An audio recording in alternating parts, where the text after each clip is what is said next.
नमस्कार. आज आपण एका अत्यंत महत्त्वाच्या बदलाविषयी बोलणार आहोत.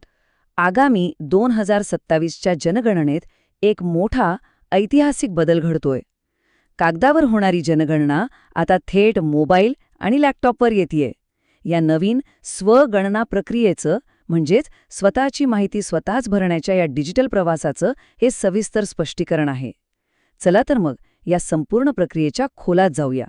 सर्वात आधी ही स्वगणना म्हणजे नक्की काय हे समजून घेऊया. सोप्या भाषेत सांगायचं तर आता घरोघरी येणाऱ्या अधिकाऱ्याची म्हणजेच प्रगणकाची वाट पाहण्याची अजिबात गरज नाही. कुटुंबाची माहिती आपण स्वतःच आपल्या वेळेनुसार ऑनलाईन भरू शकतो. एक प्रकारे आपल्या हातातच हा पूर्ण कंट्रोल असणार आहे. आज आपण या प्रवासाचे 6 मुख्य टप्पे पाहणार आहोत. अगदी स्वगणना एक आधुनिक पाऊल इथून सुरुवात करून पोर्टलची प्रमुख वैशिष्ट्य, लॉगिंग आणि नोंदणी प्रक्रिया, घराचं अचूक स्थान निश्चित कसं करायचं, प्रश्नावली कशी भरायची आणि शेवटी प्रगणकाची भेट आणि पडताळणी कशी होते हे सगळं सविस्तर पाहूया. तर वळूया पहिल्या टप्प्याकडे, स्वगणना एक आधुनिक पाऊल. आता तंत्रज्ञान म्हटलं की थोडं कोरडं वाटू शकतं, बरोबर? पण तसं नाहीये. 2027च्या जनगणनेचे हे 2 हस्तमुख शुभंकर पहा. हे मस्कॉट्स या संपूर्ण डिजिटल प्रक्रियेला एक छान मानवी स्पर्श देतात. शेवटी हे सगळं आपल्याच कल्याणासाठी आहे ना? पुढे पाहूया या पोर्टलची प्रमुख वैशिष्ट्ये. ह्या नवीन पद्धतीचे फायदे खरंच खूप आहेत. सगळ्यात मोठी गोष्ट म्हणजे वेळेची प्रचंड बचत.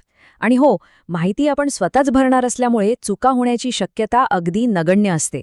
शिवाय हे पोर्टल 24 तास चालू असणार आहे, म्हणजे कामावरून आल्यावर रात्री निवांत बसूनही माहिती भरता येईल. आणि भाषेचाही काहीच प्रॉब्लेम नाही, कारण इंग्रजी, हिंदी सोबतच इतर 14 प्रादेशिक भाषांमध्ये ही सुविधा उपलब्ध आहे. एकदम सुरक्षित आणि सोयीस्कर. आता पाहूया लॉगिन आणि नोंदणी प्रक्रिया. हे पोर्टल वापरण्यासाठी 5 अगदी सोप्या पायऱ्या आहेत. राज्य निवडण्यापासून ते मोबाईलवर येणारा OTP टाकून पडताळणी करण्यापर्यंतची ही एक अतिशय सुरक्षित साखळी आहे. पोर्टल उघडल्यावर असा एक छान स्वागत संदेश दिसतो. इथूनच राज्याची किंवा केंद्रशासित प्रदेशाची निवड करून या प्रक्रियेला सुरुवात होते. आता इथे एक अतिशय महत्त्वाची गोष्ट लक्षात ठेवायची आहे. एका घरासाठी एक मोबाईल नंबर फक्त एकदाच वापरता येतो.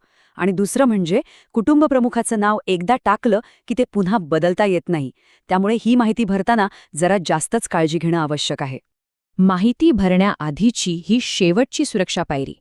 मोबाईलवर आलेला OTP इथे टाकायचा आणि सोबतच आपल्याला हवी असलेली भाषा निवडायची. एकदा का भाषा निवडली की पुढचे सगळे प्रश्न समजायला अगदी सोपे जातात. यानंतर येतो अत्यंत महत्त्वाचा भाग, घराची अचूक स्थान निश्चिती. आता हे कसं करायचं? तर आपला पिन कोड किंवा परिसरातील एखादी ओळखीची खूण टाकून आपला परिसर शोधता येतो. जसं आपण रोजच्या जीवनात नकाशावर एखादं ठिकाण शोधतो, अगदी तसंच. परिसर निवडला की असा एक सॅटेलाईट नकाशा उघडतो.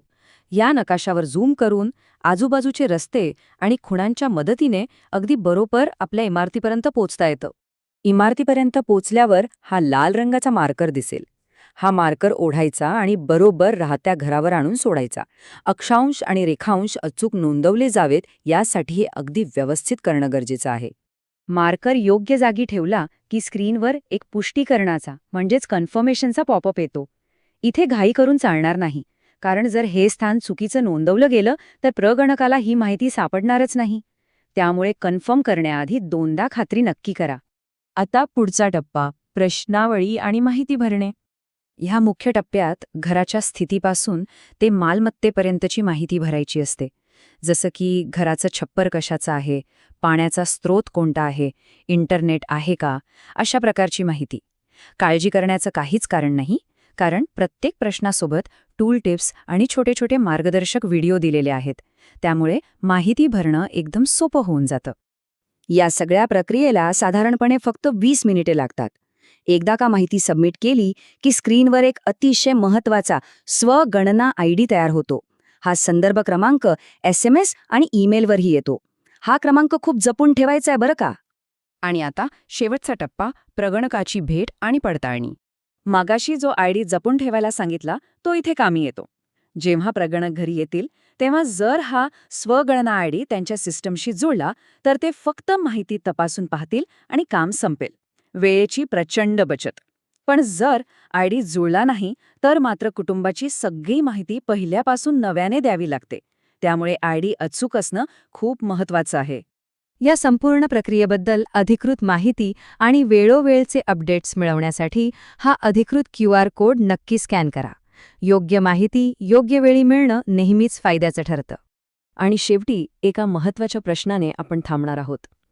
भारतासारख्या इतक्या विशाल आणि वैविध्यपूर्ण देशात जर हा डिजिटल स्वगणनेचा प्रयोग यशस्वी झाला तर संपूर्ण जगात लोकसंख्या मोजण्याच्या पद्धतीतही एक मोठी क्रांती ठरेल का?